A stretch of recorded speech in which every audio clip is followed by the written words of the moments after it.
Welcome back, everyone, to the Art of Shitboxes. Do I have a day in store for myself? Actually, 2 weeks in store for myself.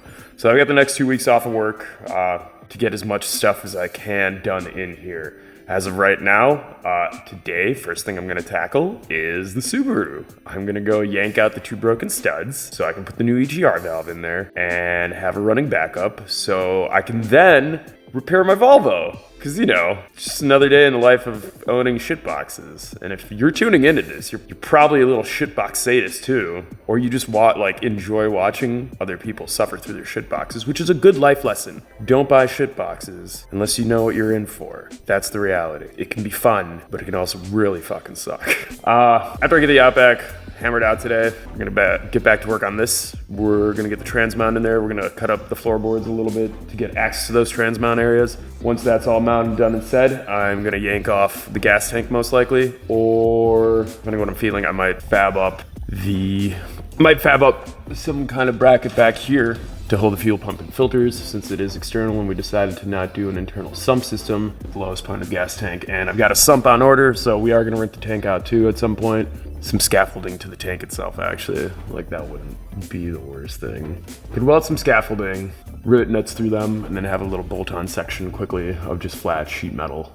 The gas tank also needs a 6AN weld bung welded in over here for the return line, which will come from that side, obviously. I'll have to figure out the rest of it. I have a feeling that'll be fine. So that's what I'd like to accomplish, at least on the first of the 14 days I'm here in a row. Well, not 14 days in a row. I will burn out very quick.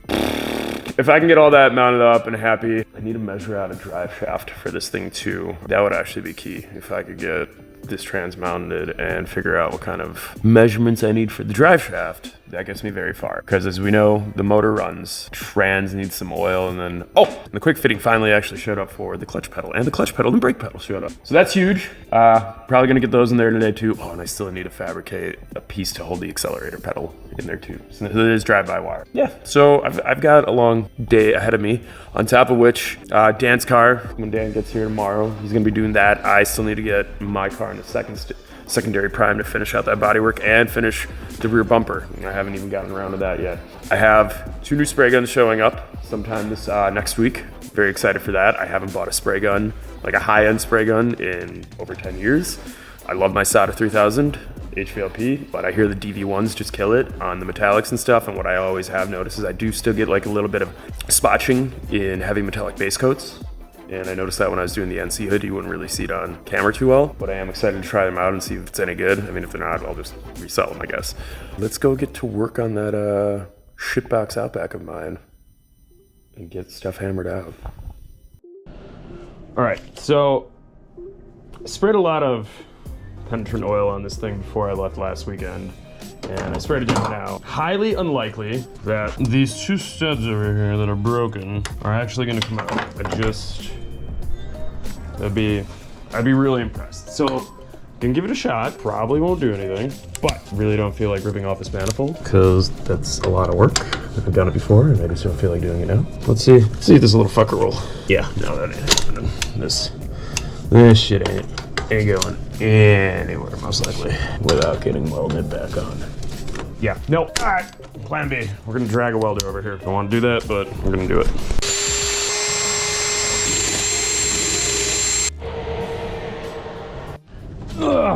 All right, so what do we got? Take my studs back on in hopes of actually heating the stud through the aluminum, getting it loose. No bueno. This stud actually took off another part of the stud, some more. So now I'm left with a very shallow stud.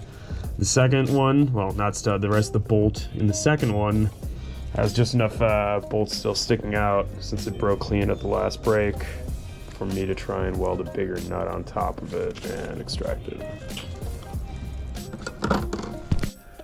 All right, well, as we saw, my attempts to weld the studs and try and pull them did not work out too well. That was straight up garbage. So what I've decided to do here is just weld up my EGR valve holes. As you can see here, I've gone ahead, cleaned up the area. I'm gonna make a pass without filler around the area at a high cleaner setting on the TIG.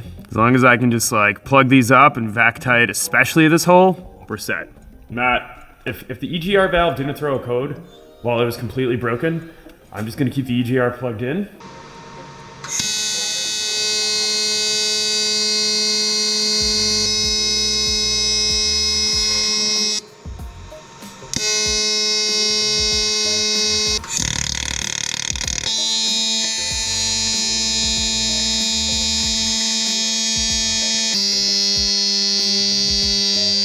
Alrighty, well there we have it. I've gone ahead and welded up my EGR bone area there. I'd say that wasn't too bad. Went pretty smoothly actually. So I'm gonna try and fire it up now. I think I'm done. I think I have a backup car again. Huzzah! This motherfucker runs. It sounds like it's running fine. It's relearning its idle. It's not stumbling too much. EGR's back there. It'll be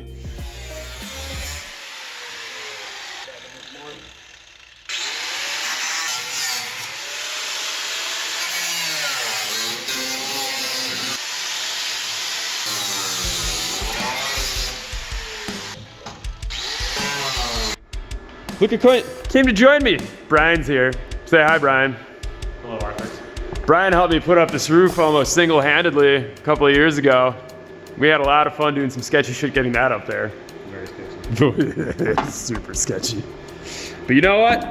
It worked though. It did. And that's, that's how it goes here. Creative solutions for modern problems. Didn't know. Yeah, we did not. I mean, I still need to get that video of me welding, holding myself with one foot like up there. Be like, OSHA would not have approved of what I did to get a roof back up in this building. All right, let's see if this dope ass thing works right now.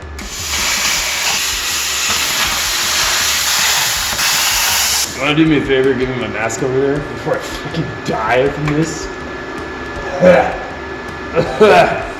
It's got some kind of shitty rubberized undercoating on the floor pan. Yeah. Yeah. Alright. Ooh, you're gonna get to help me bolt these in, actually.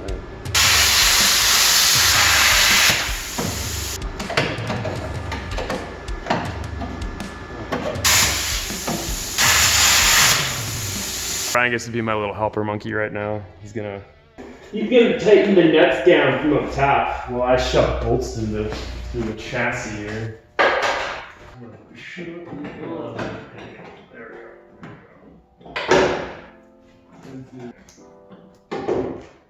go. First bolt. Oh!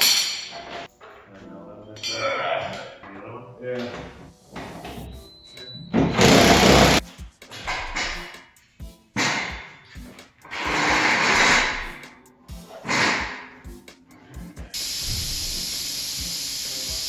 You're doing fine on time than last week.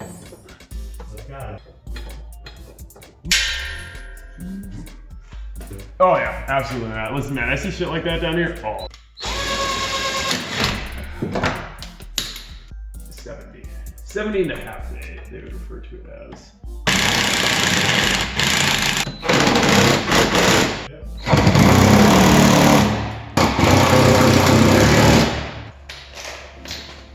Holy bananas. This thing is a transit. Alright. And as we can see, we have the cross member in. T56 is mounted. Really not sure if these were the right bolts for here, but they're on there for now, so whatever. Brian tells me we have good clearance up there. We got all the stuff taken care of. Brian and I got the trans in. Say hi, Brian. Brian says hi. He has helped me put the sucker back in here. We're good, we're mounted. Surprisingly enough, the original drive shaft actually fits right into the T56 spine, so that's good. The home run would have been had it actually fit all the way, but it did not. It is just half an inch too long on the T56, so we're still gonna have to send this drive shaft out. Done for now, done for today. Tomorrow is figure out where I wanna put the fuel pump and all that garbage, and then probably rip this shitty gas tank off and do the fabrication on that, since all the bungs and shit for that should be here by tomorrow. Cool.